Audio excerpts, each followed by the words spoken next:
मीठे बंस, पेस्ट्रीज और पैटीज किसको नहीं पसंद। पर क्या हो अगर ऐसे पेस्ट्रीज और पैटीज बनाने वाली बेकरी आपकी जान ले ले।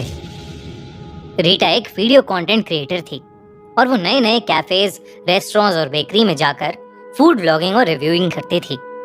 उसकी लाइफ में सब कुछ अच्छा चल रहा था।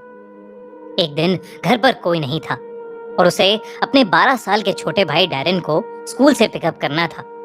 उसी दिन उसे दिलखुश बेकरी के खाने को रिव्यू करने का इनवाइट आया। रीटा उस बेकरी को चेकआउट करने के लिए बड़ी एक्साइटेड थी क्योंकि वो पहली इंसान थी जो उस बेकरी को रिव्यू करने वाली थी।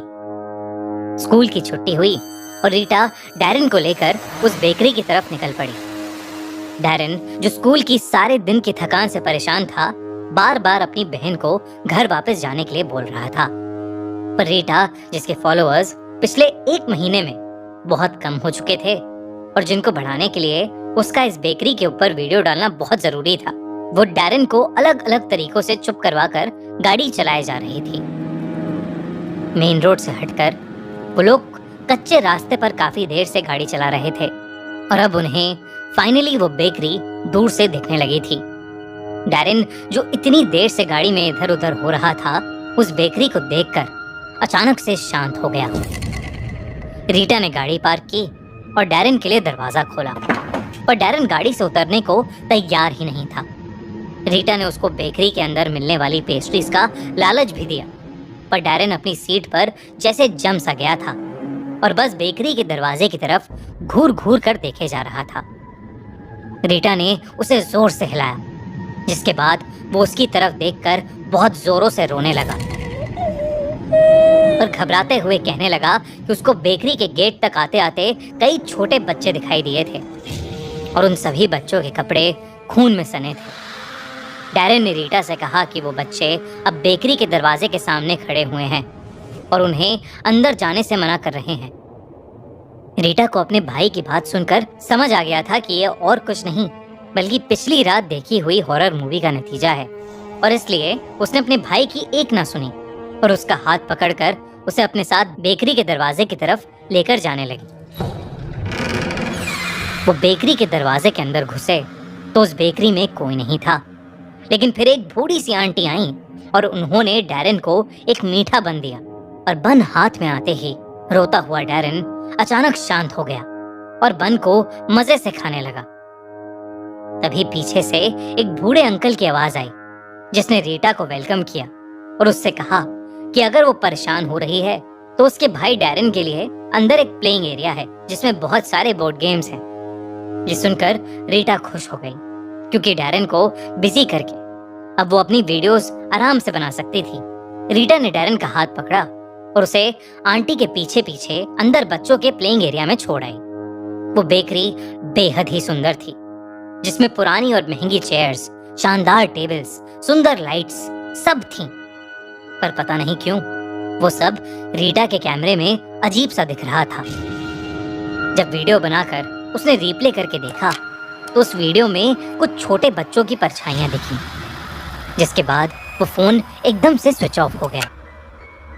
रीटा को ये बहुत अजीब लगा, पर इससे पहले वो कुछ सोच या कर पाती, वो बूढ़ी आंटी वहां आई और रीटा को बड़े प्यार से बिठाकर उन्होंने उसके सामने कुछ चॉकलेट्स पेस्ट्रीज रख दी। उन चॉकलेट पेस्ट्रीज जैसी सुंदर पेस्ट्रीज रीटा ने पहले कभी नहीं देखी थी और उन पेस्ट्रीज को देखकर थोड़ी देर पहले जो कुछ भी हुआ था वो सब भूलकर रीटा उस स्पॉन्ज जैसी सॉफ्ट पेस्ट्री को खूब शौक से खाने लगी।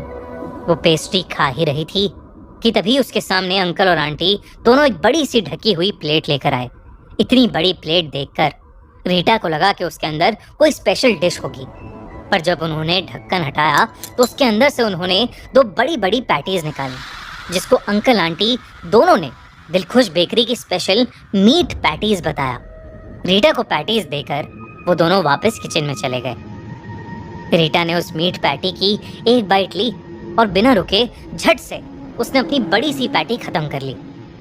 उसको समझ ही नहीं आ रहा था कि कोई इतनी टेस्टी पैटीज कैसे बना सकता था। तभी रीटा को याद आया कि वो खाने पीने में इतनी बिजी हो गई थी कि वो अपने भाई डैरेन को भूल ही गई थी। उसने सोचा कि वो बची हुई पैटी डैरेन को ले जाकर खिला देगी। रीटा जब प्लेइंग एरिया में पहुंची तो उसने देखा कि उसका भाई डैरेन वहां था ही नहीं। रीटा उसे पूरी बेकरी में ढूंढने लगी, पर वो कहीं मिल ही नहीं रहा था। उसे ढूंढती हुई रीटा जब उस बेकरी की किचन में पहुंची तो वो दंग रह गई। उसने देखा कि वो बूढ़े अंकल एक इंसान के दिल को चाकू से छोटे छोटे टुकड़ों में काट कर एक प्लेट में रख रहे हैं और आंटी उन्हीं टुकड़ों को पैटीज में भर रही हैं। तभी उसे एक किचन के कोने में अपना छोटा भाई दिखाई दिया जो बेजान सा वहां पड़ा हुआ था।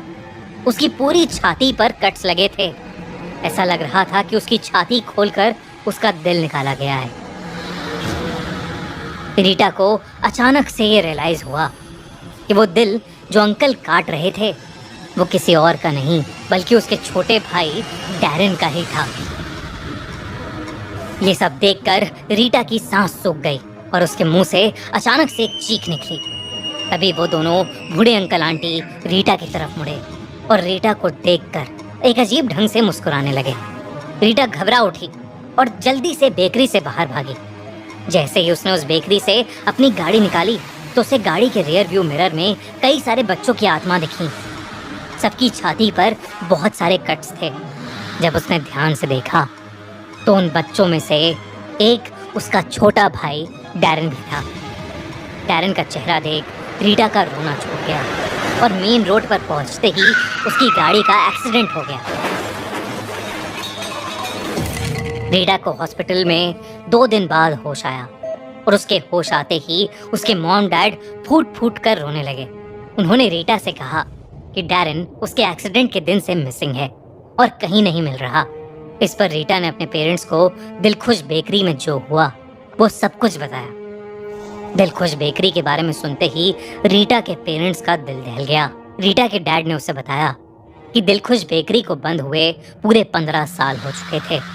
उसके ओनर्स छोटे बच्चों का दिल निकाल कर खाते थे और एक दिन किसी ने उनके खिलाफ कंप्लेंट कर दी और इसी के चलते दोनों ने अरेस्ट होने से पहले ही आत्महत्या कर ली और वो बेकरी सदियों के लिए एक वीरान खंडर बन गई। रीटा ये बात सुनकर शॉक्ड हो गई। उसे इस बात पर तब तक यकीन नहीं हुआ जब तक वो अपने मॉम डैड के साथ उस बेकरी की जगह पर वापस नहीं चली गई। उस बेकरी की जगह वाकई एक खंडर हुआ घर था जिसे देखकर रीटा की रूह कांप गई। उस दिन के बाद से रीटा ने फूड व्लॉगिंग ही छोड़ दी। अपने छोटे भाई को खोने का दुख शायद ही कभी उसके मन से निकल पाएगा। अगली बार आप भी किसी नई बेकरीज में पैटीज खाते समय होशियार रहना, वरना क्या पता आपको कौन क्या खिला रहा।